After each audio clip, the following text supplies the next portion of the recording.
Assalamu alaikum, dear students. Hope you all are fine and well. I am your mathematics instructor, Furqan Ahmed Qureshi from V Tuitions Learning Platform, which is Pakistan's first free of cost learning platform. Dear students, आपको मालूम है कि chapter number 3 which is vectors mathematics का हमने start किया हुआ है। उसकी एक्सरसाइज 3.6 जो है हम आज स्टार्ट करेंगे और उसका उसका क्वेश्चन नंबर 1 और क्वेश्चन नंबर 2 उसमें जो मुश्किल कॉन्सेप्ट्स हैं, मुश्किल जो क्वेश्चंस हैं वो मैंने आप लोगों के लिए सिलेक्ट किए हैं, वो आप लोगों को समझाऊंगा, वो आप लोगों को मैं यहाँ पे सॉल्व करवाऊंगा और उसके बाद जो रिमेनिंग क्वेश्चंस होंगे वो नोट्स की सूरत में आपको जो है वो इजीली मिल सकते हैं। वेबसाइट से आप देख सकते हैं। उसके अलावा प्रैक्टिस के लिए क्विज़ेस भी मौजूद हैं और उसके अलावा आप अगर पास पेपर सॉल्यूशन चाहते हैं तो वो भी मौजूद हैं, वो भी आप वेबसाइट से इजीली देख सकते हैं। So, dear students, without wasting our time, we will move to our lecture. I am sharing a screen right now. So, जैसे मैंने आपसे कहा कि चैप्टर नंबर 3 है, क्वेश्चन 1 2 हम करेंगे। ये शो हो रहा है आपके पास स्लाइड पे। क्वेश्चन हम देखते हैं क्या है हमारे पास। क्वेश्चन है find the scalar triple product of vector iota plus 2j plus 3k minus iota minus j plus k and I plus j plus k, right. ये हमने फाइंड करना है, स्केलर ट्रिपल प्रोडक्ट की बात कह रहा है। अब इसको वही हम जैसे आई जे के फॉर्म लिखते थे उसके अंदर इन तीनों वैल्यूज को लिख देंगे। आई में मेरे पास क्या है, वैल्यू 1 है, यहाँ पे 2 है और यहाँ पे क्या है, 3 है। इसी तरीके से यहाँ पे जो है वो क्या है, मेरे पास 1 है, यहाँ पे जो कि माइनस आयोटा है, तो यहाँ पे -1 है। यहाँ पे मेरे पास क्या है, माइनस का 1 है। यहाँ पे मेरे पास क्या है, माइनस का 1 है और यहाँ पे क्या है, 1 1 और 1 है, राइट। तो हमने क्या फाइंड आउट करना है, ट्रिपल प्रोडक्ट ना डियर स्टूडेंट्स। तो हम पहले क्या है, 1 को लिख लूंगा मैं और वही रो और वही कॉलम को डिलीट करूंगा, तो रिमेनिंग में मेरे पास -1 और दरम्यान में माइनस का साइन आता है और क्या है हमारे पास -1, तो क्या आएगा यहाँ पर भी -1, तो ये +1 हो जाएगा, राइट।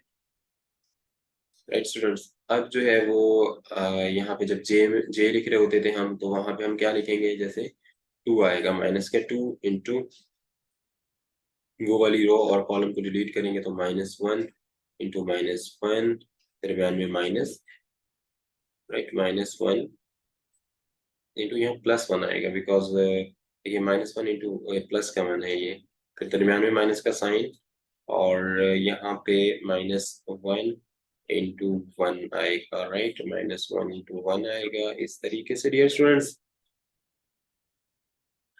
अब जो है हम इसको आपस में मल्टीप्लाई करवाएंगे। अभी थर्ड वन रहता है लेकिन थर्ड वन में प्लस का 3 आएगा।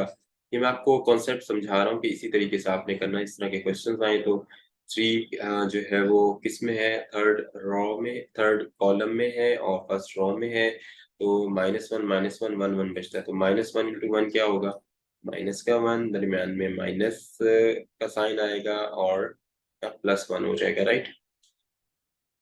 तो डियर स्टूडेंट्स अब किस तरह होगा, यहाँ देखें -1 और +1 तो 0 होता है, राइट। यहाँ पे क्या बचेगा देखें, -1 +1 0 और यहाँ पे क्या बचेगा, माइनस माइनस प्लस इंटू यहाँ पे 1 आएगा हमारे पास, राइट डियर स्टूडेंट्स। और यहाँ पे क्या है, 3 इंटू 0 -1 और यहाँ पे क्या है 1। तो फाइनली जब इसको हम सॉल्व करेंगे तो हमारे पास जो आंसर आएगा वो जो है वो 2 आएगा, राइट स्टूडेंट्स। देखें इन तीनों को ऐड और सब्ट्रैक्ट करने के बाद जो हमारे पास आंसर आ रहा है वो हमारे पास 2 आ रहा है, राइट। अब ये मैं आपसे कहना चाह रहा था कि अगर वर्ड यूज हो रहा हो स्केलर ट्रिपल प्रोडक्ट, राइट, ये जो वर्ड है, तो आपने इस मेथड के थ्रू इसको जो है वो करना है, राइट।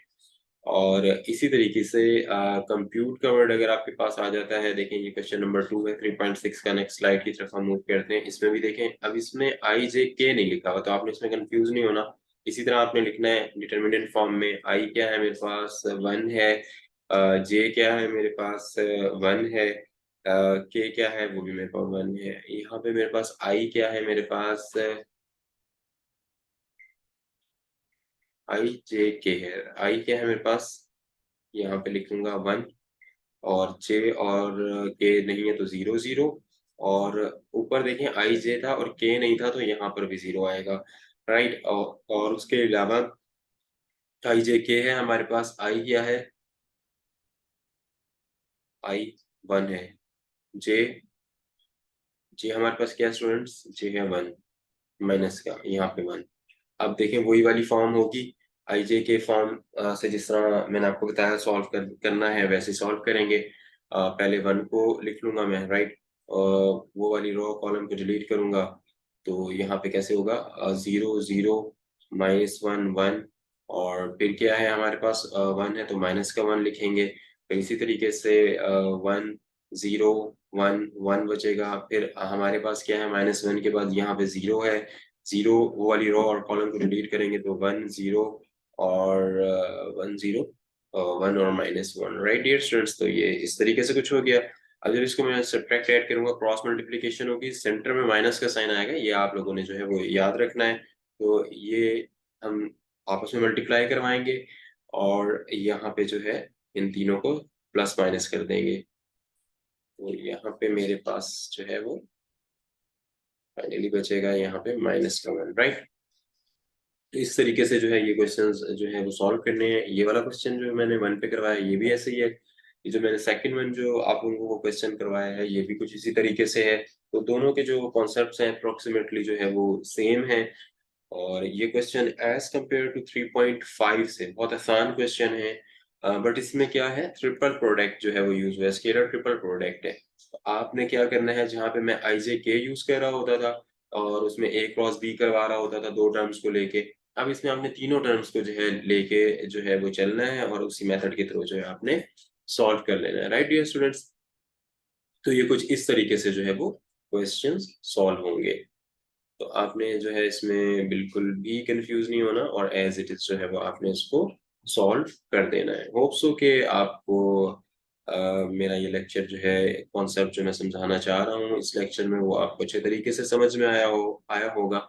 और क्वेश्चन के एस्पेक्ट से आपने जो है वो बिल्कुल भी कंफ्यूज नहीं होना कि एग्जाम में यही क्वेश्चन आएगा तो मैं एज इट इज इसी को जो है वो याद कर लेता हूँ या इसको मैं रट्टा लगा लेता हूँ, जो स्टूडेंट्स में कॉमन होता है, जो बहुत ज्यादा याद करने की तरफ जाते हैं। तो इस तरह नहीं करना, आपने कॉन्सेप्ट को पिक करना है। क्वेश्चन कुछ भी आ जाए, लाइक मैंने अभी जो क्वेश्चन दिया वो डेफिनेटली ये बुक के क्वेश्चंस हैं। आपने माइंड में ये रखना है कि एग्जाम में जो भी क्वेश्चन आए तो आपको सॉल्व करना आना चाहिए, कॉन्सेप्ट बस ये यूज होगा, राइट। जब आप कॉन्सेप्ट को पिक करेंगे तो कहीं से भी क्वेश्चन आपको दे दिया जाए तो आप इजीली कर सकते हैं। और कंसेप्चुअल चीजें ही आपसे एमसीक्यूज में पूछी जाती है, तो स्टूडेंट्स जो है वहां फिर कंफ्यूज होते हैं। तो आपने इस कॉन्सेप्ट को पिक करना है और फिर प्रैक्टिस करनी है। क्विज में आपको डिफरेंट क्वेश्चंस दिए जाएंगे, उसके अंदर नेक्स्ट क्वेश्चन तक के लिए डियर स्टूडेंट्स, नेक्स्ट लेक्चर तक के लिए अपना बहुत ज्यादा ख्याल रखिएगा। अल्लाह हाफिज।